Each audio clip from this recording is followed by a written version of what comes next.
syaratnya, apalagi syaratnya suci dari haid dan nifas bagi perempuan. Berarti orang kalau haid atau nifas boleh wudu nggak? Boleh nggak wudu? Orang haid sama nifas boleh wudu nggak? Kalau nggak sah ngapain wudu? Kan logikanya gitu. Iya kan? Kalau nggak sah ngapain wudu? Berarti hukumnya apa? Kalau ada orang haid sudah tahu dia itu haid tidak bisa menyempurnakan wudu, maka wudunya dosa. Nggak boleh orang wudu apalagi haid. Ustazah, saya udah kebiasaan sebelum tidur wudu. Nggak boleh. Kalau lagi haid nggak boleh. Karena wudu itu adalah sarana kamu untuk melakukan sholat, mengaji Quran. Yang mana orang haid nggak boleh. Orang haid nggak boleh baca itu semua. Jadi nggak ada alasannya untuk wudu. Untuk apa? Kalau cuman, Ustazah saya biasa jaga wudu. Nggak perlu. Kalau saat kita lagi dalam keadaan nifas atau haid, datang bulan gitu, nggak boleh. Lalu gimana dengan hadas besar dikarenakan senggama? Boleh nggak wudu? Boleh nggak wudu? Malah sunnah. Kalau sampai kamu itu mau menunda mandinya sejenak, sunnah dalam masa penundaan itu berwudu. Jadi kalau karena hadas besarnya karena keluarnya mani atau senggama, wudu itu boleh. Tapi kalau karena nifas atau haid nggak boleh. Jadi mulai sekarang kalau misalnya udah kebiasaan wudu gitu sebelum tidur umpamanya ada, karena kan ada hadisnya, barang siapa orang yang sebelum tidurnya berwudu gitu ya, maka selama dia tidur malaikat beristighfar untuknya, mintakan ampun sampai dia bangun. Itu pahalanya orang kalau tidur bawa air wudu dia. Tapi kalau haid nggak boleh, walau sudah istiqomah nggak boleh, haid nifas nggak boleh. Kemudian selanjutnya apalagi syaratnya? Tidak ada penghalang air pada anggota wudu. Tadi anggota wudu wajah, tangan, kepala, dan kaki. Tidak boleh ada penghalang. Berarti kutek termasuk penghalang dulu. Make up penghalang bukan? Apalagi make upnya sudah ada judul waterproof. Ada orang pakai makeup tapi dia wudu, bagaimana makeup waterproof? Udah jelas-jelas makeupnya waterproof. Berarti kan ada penghalang antara kulitnya dengan air kan? Air mau dicipratin sebanyak apapun, nanti kamu mau alirin 1 liter air satu permukaan, tapi kalau di situ dilapisin sama makeup yang sifatnya waterproof, sah nggak wudunya? Dan ini yang banyak perempuan kecolongan. Saya kalau pergi kemana pakai apa? Di mana tempat ya sekarang? Mohon maaf jujur, mau lipstiknya, mau eyeshadownya, mau maskaranya, mau alisnya, mau apa. Jadi emang pada saat berwudu itu kita disuruh kayak orang benar-benar bersih. Tidak ada kepalsuan dalam bahkan wajah kita sendiri.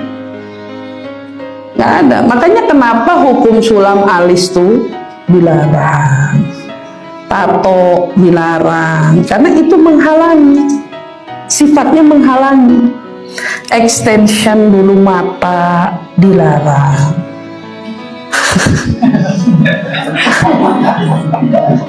Karena dia sifatnya menghalangi, jujur.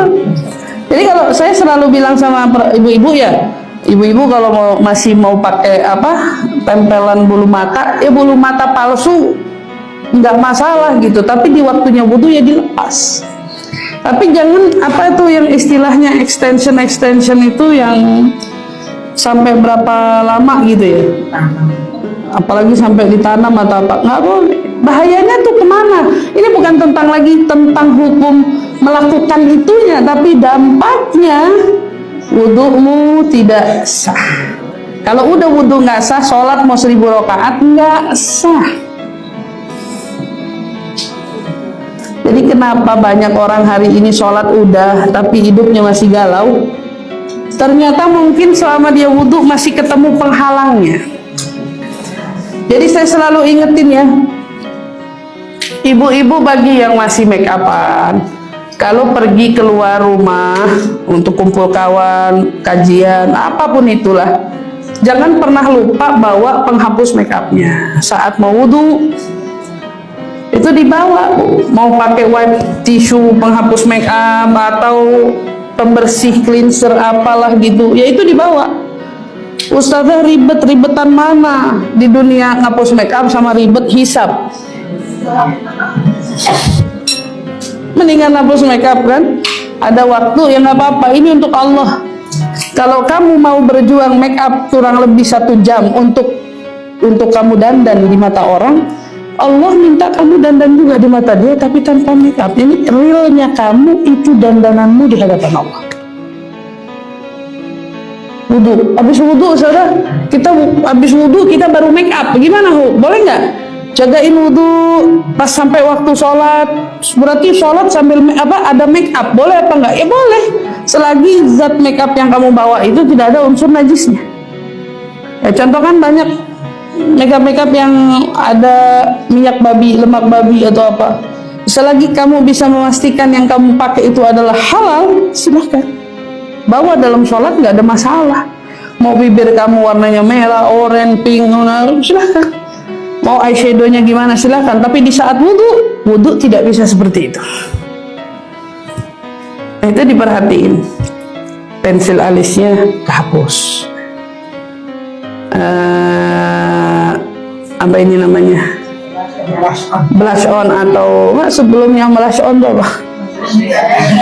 Foundationnya berarti kehapus. Lipstiknya hapus. Benar-benar bersih.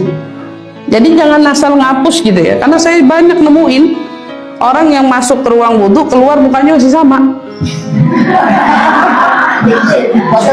Ya kenapa itu bisa terjadi kan karena waterproof tadi kan, semuanya waterproof ya, dia mau wudhu 10 kali lagi aman sejahtera. Ya tapi jadi kendala, ya nggak sah gimana? Setahu saya ini menyangkut semua madhab. Jadi kalau ada tiba-tiba ibu-ibu misalnya pinter-pinternya dia, Allah Maha Pengampun, Allah Maha Penyayang. Ini lagi ngomong pakai egonya ini. Nggak ada kaitannya sama madhab sama sekali. Karena nggak ada di madhab itu diperbolehkan. Saya nggak pernah belajar itu soalnya. Ya, jadi kalau ibu-ibu dengan dalihnya, Allah kan juga tahu. Sholat kan yang penting hatinya. Ini lagi ngomong lantur dia. Itu nggak ada kaitannya soalnya terkait masalah itu ya. Nggak ada sama sekali kaitannya. Jadi itu juga termasuk tidak ada penghalang air pada anggota wudhu itu. Perhatiin Bu ya, apa yang mengkilat-mengkilat di wajah, apa itu namanya? Glitter, shimmer, apalah itu. Ya, glitter itu bahaya karena satu glitter nempel itu nggak tembus. Perempuan tuh harus tahu gitu ya, bahwa produk-produk kecantikan yang mereka gunakan itu juga mengancam kesempurnaan wudhunya. Seenggaknya kan kalau kita punya hukumnya jadi paham, belajar jadi ngerti.